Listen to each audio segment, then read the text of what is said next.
Assalamualaikum warahmatullahi wabarakatuh.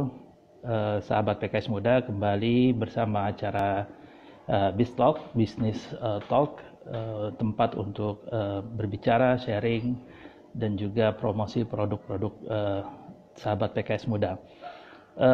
Mohon maaf terlambat 5 menit, masih mencari koneksi. By the way, hari ini kita kedatangan tamu seorang pengusaha muda yang akan menceritakan kepada kita bisnis yang dikembangkan ya, dan kemudian mungkin bisa diambil contoh sebagai sebuah usaha atau bisnis yang bisa kita kembangkan juga untuk para sahabat PKS Muda. Tamu kita kali ini adalah owner atau pemilik dari Onigiri Upaya, yaitu Mbak Dea Sekar Primadita. Kita tunggu apakah beliau sudah online. Kita akan segera bergabung dengan beliau.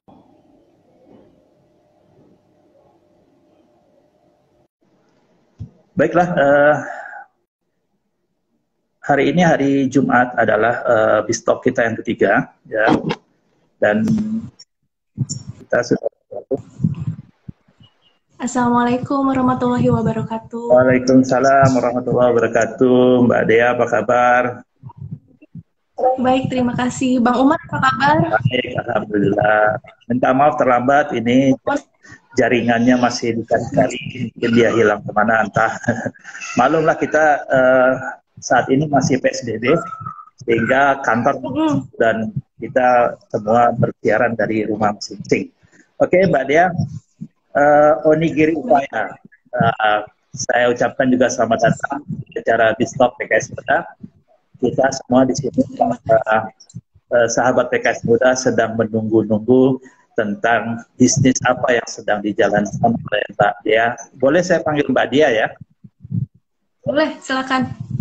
Bisnis yang dijalankan oleh Mbak Dea dan perjalanannya seperti apa, kemudian produknya apa sih? Teman-teman penasaran ini apa namanya tentang produk ini. Kemudian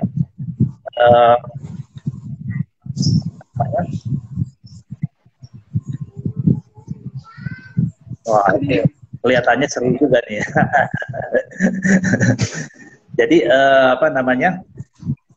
bisnis ini sejak kapan dan sejarahnya, suka dukanya dan lain sebagainya, kita ingin tahu, kita ingin dengar.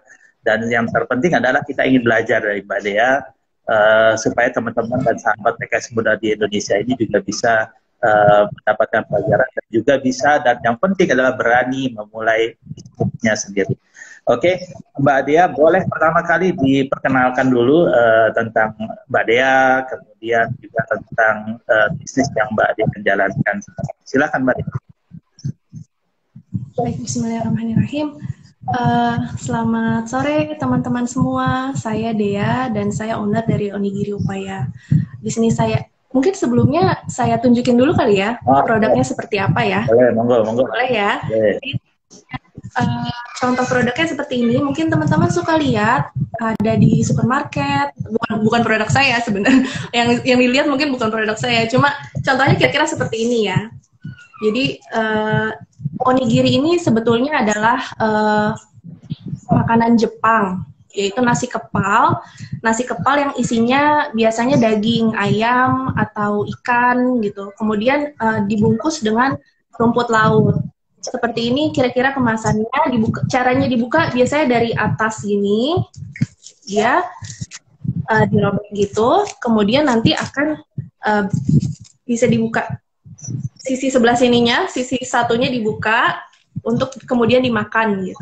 Ini biasanya orang-orang makan buat sarapan atau buat bekal gitu, buat perjalanan. Jadi sebetulnya awal mula saya mendirikan bisnis ini, kalau boleh cerita sedikit. Oh, silakan. Dengar malah. Saya dan suami itu kami berdua awalnya adalah pegawai kantoran. Jadi saya bekerja di bidang perbankan, saya kerja di salah satu bank BUMN, dan suami saya bekerja di perusahaan otomotif, di mana biasanya berhubungannya sama leasing atau hal seperti itu ya. Jadi suatu ketika kami memutuskan untuk oke deh kita kayaknya ini deh resign aja deh gitu kan. Saya dan suami Itu kapan? resign dari kantor kami masing-masing. Kapan, Pak? Itu kapan? Itu kapan? Tahun 2018. Tahun 2018. Kalau saya lebih dulu sebenarnya resignnya karena saya ngurusin anak kan. Jadi saya duluan, tapi terus nggak dalam jangka waktu yang cukup dekat, suami saya juga memutuskan untuk resign gitu. Iya. Ketika kami berdua dari yang tadinya punya pekerjaan tetap, kemudian menjadi nggak bekerja, itu merupakan suatu hal yang memang kayaknya memacu kami banget gitu kan untuk segera buka usaha dan nggak ada jalan lain. Kemudian saat itu kami belum ada bayangan untuk jualan apa, kira-kira produknya apa atau gimana gitu. Yang kami lakukan justru adalah mencari lokasi bisnis kami. Kira-kira nih calon bisnis kami nih lokasinya enaknya di mana ya gitu. Iya. Kemudian setelah survei, terus dekat rumah kami memang sebetulnya pintu tol Jati Asih. Jadi kalau pagi-pagi tuh rame banget sama orang-orang yang berangkat kerja. Di situ juga ada, di situ ada pool bis. Di situ pun ada pool bis yang mengarah ke Jakarta. Jadi pokoknya tuh kalau pagi-pagi di situ rame deh orang untuk berangkat kerja gitu. Kami kira wah ini cocok nih buat dijadiin tempat usaha gitu ya. Terus tapi jualan apa gitu. Akhirnya kami melihat dari karakteristik orang-orangnya. Jadi yang kami sasar tuh seperti apa gitu. Di situ tuh biasanya karena memang orang-orangnya kebanyakan orang-orang pekerja, jadi pasti pengennya yang cepat, pengennya yang praktis gitu. Terus karena ramenya pagi-pagi, jadi sarapan aja, untuk sarapan deh gitu kan. Setelah di brainstorm lagi, kayaknya jualan onigiri cocok deh ini gitu. Kebetulan memang ibu saya juga punya kendaraan yang nggak terpakai, kendaraannya tuh pick up gitu, tapi dia udah dimodif jadi kayak food truck gitu. Jadi di bagian belakangnya tuh bisa buat ada etalasenya gitu, terus jadi bisa buat duduk-duduk gitu bagian belakangnya tuh. Jadi kayaknya konsepnya adalah makanan yang cepat, grab and go gitu, kayak untuk sarapan cuma ambil aja terus pergi lagi gitu. Konsep to go. Selain onigiri ini, konsep to go gitu ya. Kenapa tadi ada? Konsep to go berarti kayak. Iya, konsepnya kayak food truck gitu. Saya nggak bisa ngasih gambarnya sih. Tapi kira-kira seperti itulah. Jadi awalnya tuh kayak gitu untuk orang-orang sarapan gitu. Kayak selain onigiri sebenarnya kami jualan bento, terus minuman hangat juga gitu pada saat itu ketika kami memulai usaha. Kemudian udah dapat konsepnya nih, kira-kira oke deh kita mulai nih, go jalan gitu. Itu mulai dari eksperimen sampai go jalan tuh berapa lama Mbak Dea? Banget seminggu apa? Jadi dari brainstorm gitu. Jadi brainstorm tuh sehari. Dari kita mutus. Kalau lokasinya mungkin kita sebenarnya udah naksir, udah rada lama ya, kayaknya jualan di sini oke nih gitu. Cuma kayak jualan apa gitu seharian setelah memutuskan oke kita jualan onigiri. Yang pertama kita lakukan adalah kita beli onigiri yang udah ada sebanyak-banyaknya. Jadi beli jadi buat ya. Enggak. Jadi kita beli dulu, terus kita teliti nih, yang mereka ini apa sih isinya, gimana sih rasanya, gitu. Jadi kayak amati, tiru, dan modifikasi. Terus, ini bungkusnya kayak gini nih, kita dapatnya dari mana ya, gitu.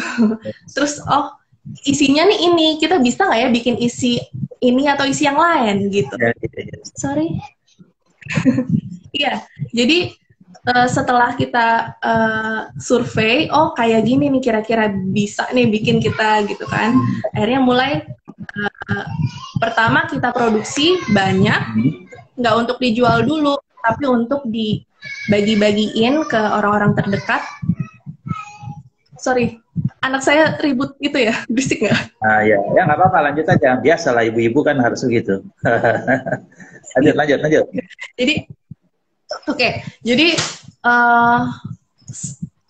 pertama kali kami produksi, kami nggak jual dulu, kami bagi-bagiin ke orang-orang terdekat, keluarga, tetangga. Pertama, kami butuh feedbacknya. Yang kedua, sekalian promosi. Kita jualan loh sekarang, kita jual onigiri loh, onigiri tuh kayak gini loh. Kalau mau jadi reseller boleh gitu. Sebelum kita buka ini ya, sebelum kita buka usaha kita di lokasi tersebut. Yeah. Jadi apa, ada yang kurang nggak? Kira-kira apa masukannya gitu. Ketika dirasa oke, semingguan kita jalan, mulai jualan di tempat tersebut. Gitu. Berapa yang pertama? Alhamdulillah. Berapa banyak itu? 1 bulan pertama, 1 bulan pertama kita alhamdulillah jual 1000 piece. Tapi sebetulnya itu lumayan meleset dari target, karena kami menargetkan sehari paling nggak 100 piece deh gitu kan. Sehari 100 piece, jadi harusnya sebulan 3.000. Tapi itu sebulan 1000, ya udahlah, oke, nggak apa-apa, alhamdulillah. Untuk permulaan ya, untuk permulaan, karena kami baru memulai, baru memperkenalkan ke masyarakat, terus juga ke orang-orang. Oke lah. Makin berjalannya waktu, akhirnya kami jadi belajar gimana nih caranya untuk menuhin target yang kami targetkan sehari minimal 100 piece itu. Akhirnya gimana? Ya, lanjut aja. Itu suaranya. Maaf ya, saya nggak, suaranya feedback, jadi kelihatannya. Ya, silakan. Oh iya. Akhirnya kami evaluasi apa yang kira-kira yang bisa dilakukan untuk nambah selain jualan di lokasi yang memang sudah kami tentukan gitu. Selain itu apa, reseller memang jalan kayak. Jadi ada. saya potong Mbak. Jadi dari mulai start dari awal sampai ke waktunya ke minggu keberapa, bulan keberapa, kemudian mulai berpikir untuk cari tempat lain lagi untuk menjual. Sebulan itu. Jadi sebulan bisnis kita berjalan, kita evaluasi gimana nih sebulan ini, oke nggak, capai target nggak? Ternyata enggak gitu menurut kami ya. Dari kami 1000 cuman tercapai 1000 gitu ya. Dari awal kan karena kami ngesetnya 100 paling nggak sehari kan. Jadi ketika kami tahunya 1000 nih, gimana ya caranya untuk bulan berikutnya bisa nambah volume penjualan gitu. Jadi perharinya waktu pertama start itu perharinya rata-rata berapa Mbak? Berapa ya? Kalau 1000 tuh bagi berapa ya? Bagi 30 berarti ya? Kalau memang Mbak Dea itu targetnya itu adalah orang yang lalu lalang, pasti kan Sabtu Minggu nggak terlalu banyak ya yang membeli. Iya, betul. Akhirnya setelah itu kami evaluasi, oh ternyata di lokasi tersebut itu ramenya cuma dari jam 6 pagi sampai jam 9. Sisanya kosong. Iya. Mulai ramai mungkin malam pas orang pulang kantor. Iya. Kemudian dari selain itu Sabtu Minggu jam 9 pagi sampai jam 6 sore ngapain gitu. Iya, betul banget. Jadi setelah sebulan itu kami evaluasi, oh ternyata itu kuncinya ya. Kita kurang kejar di situ. Jadi ada blank spotnya ya, waktunya itu ya untuk penjualan ada turun ya. Oke. Akhirnya setelah itu yang kami lakukan adalah kami mencoba untuk masuk ke sekolah. Sekolah ya, karena kami pikir kalau sekolah swasta itu kan pertama dia sekolahnya cukup lama ya waktunya dari pagi sampai sore gitu. Mereka pasti butuh jajan, lapar gitu kan, lapar butuh jajan. Juga biasanya sekolah swasta tuh dari SD, SMP, SMA tuh satu lokasi, di lokasi yang berdekatan gitu. Jadi pasarnya banyak, orangnya banyak gitu ya. Terus juga waktunya panjang dan kemampuan daya belinya ada gitu, dan mereka lebih familiar sama ininya, sama barang yang kami jual. Biasanya kalau anak muda lebih kenal kan sama, oh nigiri aku tahu, aku pernah makan ketika aku di Jepang gitu misalnya. Jadi dia lebih open, lebih ini justru lebih masuk. Oke Mbak, jadi saya sedikit agak setback ya. Ini kenapa nggak onigiri yang dipilih? Kenapa nggak nasi uduk? Kenapa nggak nasi kuning? Atau kenapa nggak mie goreng yang dibungkus dan sebagainya? Itu kan lebih simpel. Dia ini kan higienis ya, maksudnya bisa dimakan sambil duduk di perjalanan gitu, atau sambil nyetir, atau sambil nasi uduk sama bubur agak ribet ya kayaknya. Kami ngerasa kalau ini, apalagi kalau buburnya diaduk ya, tambah ribet lagi ya. Iya, jadi kalau misalnya sarapan yang seperti itu, selain memang sudah banyak ya ininya, kami kayaknya kalau compete sama abang-abang bubur kayaknya kami yang kalah deh gitu. Jadi enakan dia deh bikin buburnya gitu. Jadi selain memang itu, tapi juga kami mikir kepraktisannya sih, kayaknya ini bisa diterima deh gitu, atau dimakannya bisa kapan aja gitu. Jadi produknya jarang dan ya praktis itu, karena kami ngelihat karakteristiknya mereka ya, karena yang kami sasar pertama kan memang orang-orang kantoran gitu ya. Jadi kayaknya mereka senang yang nah gitu. Itu berarti kan bulan kedua udah mulai menyasar sekolah ya, itu gimana tuh? Berhasil masuk sekolah-sekolah?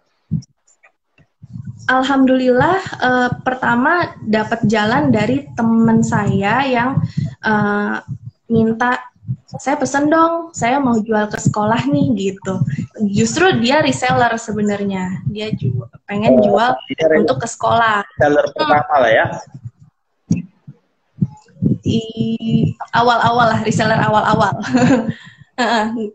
Jadi dia memang lumayan jeli juga ya, dia lumayan jeli. Terus kayaknya bisa nih dijual ke sekolah, bener juga ya. Akhirnya ya udah. Akhirnya kami masuk 3 sekolah swasta di dekat rumah ya. Ya, di daerah kami lah, di daerah kami.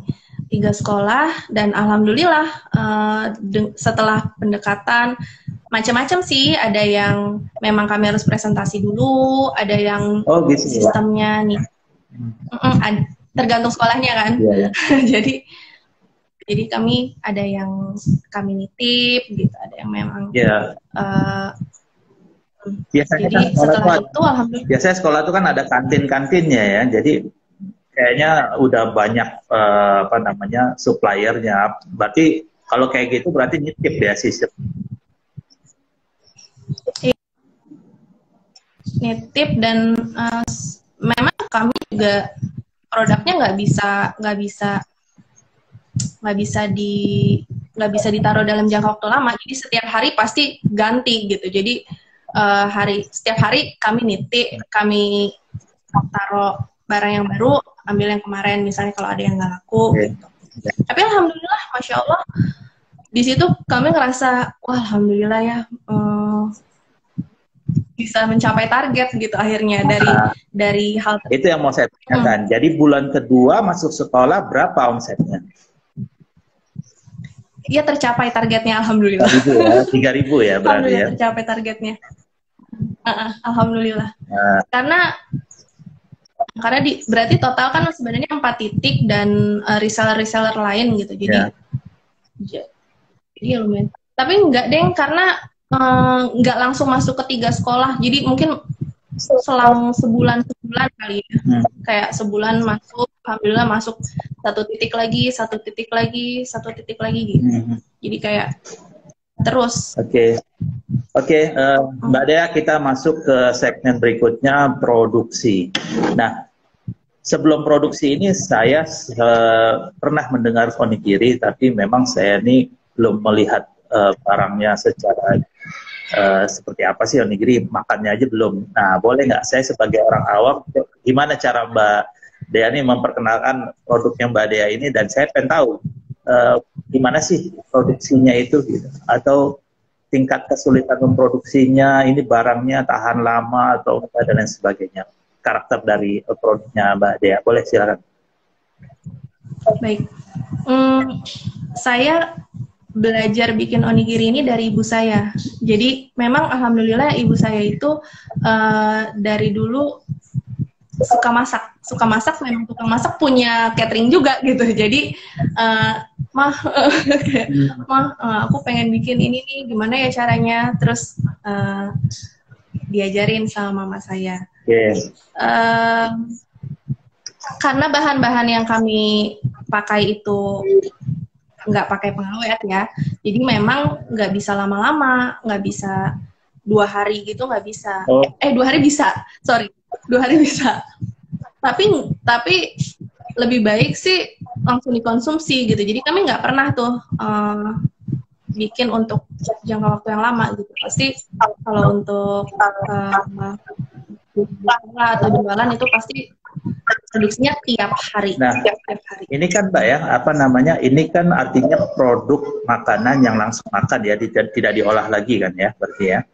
Nah, ini gimana tingkat kesulitan memproduksinya ini? Karena kan memang artinya ini kan rentan untuk terkontaminasi dan lain sebagainya, kualitas rasa dan lain sebagainya. Gimana waktu memproduksinya? Kebetulan memang sampai sekarang pun yang produksi cuma saya dan suami. Jadi kami nggak dibantu sama orang lain. Jadi quality control benar-benar dari kami, dari saya dan suami, karena nggak ada orang lain. Jadi kami lakukan produksi itu setiap hari, kemudian langsung didistribusikan. Untuk mendistribusikan kami butuh bantuan orang lain ya. Kualitas memang dari kami, dan karena kami sebagai owner ya pasti jaga kualitas banget lah. Iya, iya.